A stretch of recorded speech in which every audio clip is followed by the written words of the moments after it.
Olá pessoal, tudo bem com vocês? O nosso tema hoje é relevo brasileiro. E antes de compreender as características do relevo do nosso território, é preciso relembrar aí o que é relevo. Relevo são as variadas formas da superfície da Terra. Sim, a crosta da Terra, ela não é lisinha como a casca de um ovo, não. Ela apresenta aí seus altos e baixos. Tem áreas de montanhas mais elevadas, áreas de depressões que são mais rebaixadas, áreas de planícies mais planas, áreas de planaltos, né, e serras que são aí bem desgastadas pela ação do tempo.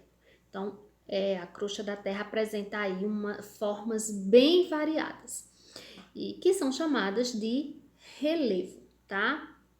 E o relevo brasileiro, ele apresenta uma característica que chama muita atenção.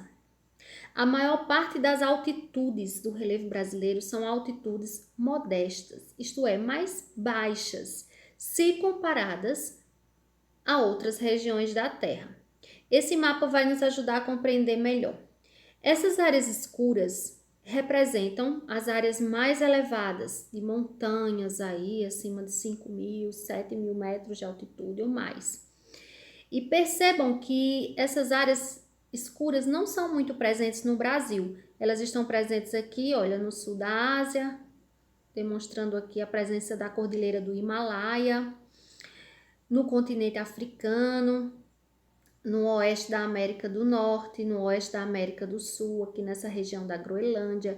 Já no Brasil, olha só, as cores são mais claras, embora tenha um pouquinho aí de áreas escuras também, representando alguns planaltos mais elevados. Mas, no geral, 93% do relevo brasileiro apresenta altitudes abaixo de 900 metros. E por que isso acontece? Porque o relevo brasileiro não é tão elevado? Por dois motivos que eu vou explicar agora. Primeiro, o Brasil está no meio de uma placa tectônica. E o que isso tem a ver? Vamos aqui relembrar mais um pouquinho. A crosta da Terra, ela é quebrada em vários pedaços. Ela não é lisinha, de novo, o exemplo do ovo. Ela não é lisinha como a casca de um ovo, não. Ela é quebrada em vários pedaços. Cada pedaço desse chama-se placa tectônica. Essas placas não estão paradas, elas estão se movimentando sobre o manto da Terra. E no lugar onde elas se chocam, ou se separam, ou se tocam, há a formação de relevo. Ou seja, há a formação de crosta oceânica, há a formação, assoalho oceânico, né? Há a formação de montanhas, há a formação de crateras, de vales, ou seja, é uma área de muitos terremotos, muitos vulcões, muita formação de relevo. E onde estão essas áreas? Observem esse mapa. Olha, aqui é a placa sul-americana, que está mostrando todas as placas. Norte-americana, eurasiática, africana, tem várias. Os locais que elas se chocam ou que elas se separam são esses locais representados com as linhas vermelhas. Então, vamos aqui para o exemplo do Brasil, que a gente está estudando Brasil. Olha aqui. O Brasil está aqui na placa sul-americana, nesse local, certo? Essa placa sul-americana, ela está se separando da placa africana. Veja, ela está vindo nessa direção. Quando ela vem nessa direção, ela se choca com a placa de Nazca, que é a placa do Pacífico aqui. No choque das duas, onde vai haver a formação de montanhas? Justamente aqui, no local onde elas se chocam. É aqui que vai haver mais terremotos, é aqui que vai haver mais montanhas, no caso a Cordilheira dos Andes, né? Nessa região aqui da América do Sul. E o Brasil tá tranquilo aqui, olha. Tá aqui no meio da placa sul-americana, então ele não sente muito os terremotos que acontecem aqui. Aqui também acontecem, certo? Sente, mas não é muito como os locais que estão próximos a essa região. Da mesma forma, também não há formação de relevo novo. Onde que está formando as montanhas? Justamente nessa região aqui da Terra, certo? Porque no choque das duas placas, a mais pesada afunda e a mais leve se dobra, formando um conjunto de montanhas, tá? Então, assim, é por isso. O primeiro motivo é esse. O Brasil está no meio da placa sul-americana, onde não há choque, né? A placa não está se chocando aí com outra nesse local. Por isso não há formação de relevo novo aí, não há grandes terremotos. Se o Brasil sentir algum tremor, é justamente quando acontece nessa região e o Brasil sente um pouco, ou então devido a falhas que tem na estrutura geológica do Brasil, tá? Muito bem. Outro motivo que explica o relevo do Brasil ter altitudes mais rebaixadas é justamente porque ele é antigo. As rochas que compõem a estrutura geológica brasileira, elas têm aí entre 2,5 e 500 milhões de anos. Elas se formaram aí quando a América do Sul não tinha nem esse formato que tem hoje, né? Ela estava junta aí com outras placas aí há milhões de anos atrás.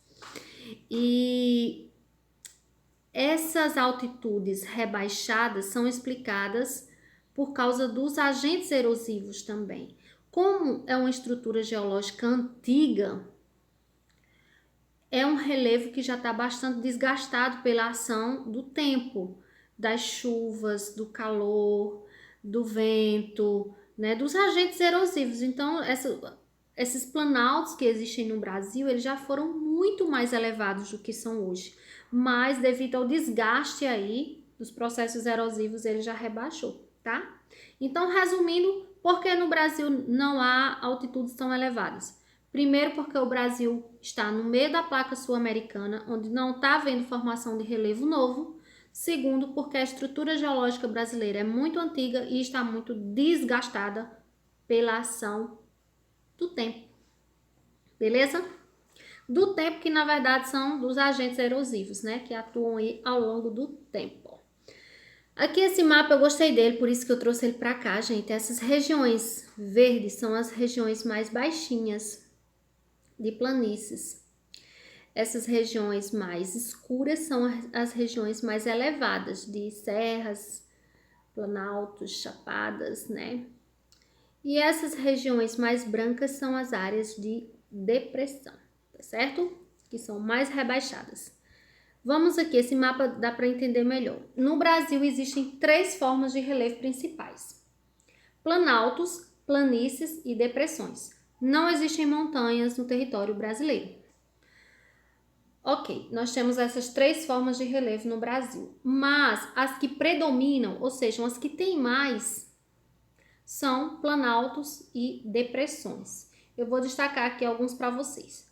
Essas áreas amarelas são as áreas de depressões, que são áreas bem rebaixadas, bem desgastadas pelo tempo, bem erodidas, tá? Destacam-se aqui, por exemplo, vou destacar algumas. A depressão sertaneja, onde a gente está, essa região aqui, ó, é uma área baixa que fica entre outras áreas altas que estão ao seu redor. A depressão do São Francisco, que fica aqui. A depressão norte-amazônica, a depressão sul-amazônica. Algumas. Essas áreas roxas são as áreas de planaltos, serras e chapadas. São áreas acima aí de 300 metros de altitude, bem desgastadas pelo tempo, como eu falei para vocês. Tem umas que são mais elevadas, outras menos, mas uma característica básica é que elas são bem desgastadas, perdem muito sedimento para as áreas mais baixas. E eu vou destacar aqui, olha, o Planalto da Borborema, que fica aqui, ó, no Nordeste. Os planaltos do leste e sudeste aqui. Os planaltos aqui da Amazônia Oriental, entre outros. E essas áreas verdinhas são as áreas de planície, que são as áreas planas formadas pela deposição de sedimentos trazidos pelos rios. Planície sempre é formada por rio, mares, lagos, tá? Então, por isso que elas estão sempre associadas a rios. Então, nós temos aqui a planície do rio Amazonas, ó. e a planície litorânea, que circunda aqui boa parte do litoral brasileiro, formada pela ação do mar. Temos também aqui a planície do Pantanal, tá? Tem outras aí, mas eu vou destacar apenas algumas, porque senão o vídeo vai ficar muito longo. E aqui nós temos uma atividade para que vocês possam praticar e aprender mais. Um abraço, bons estudos!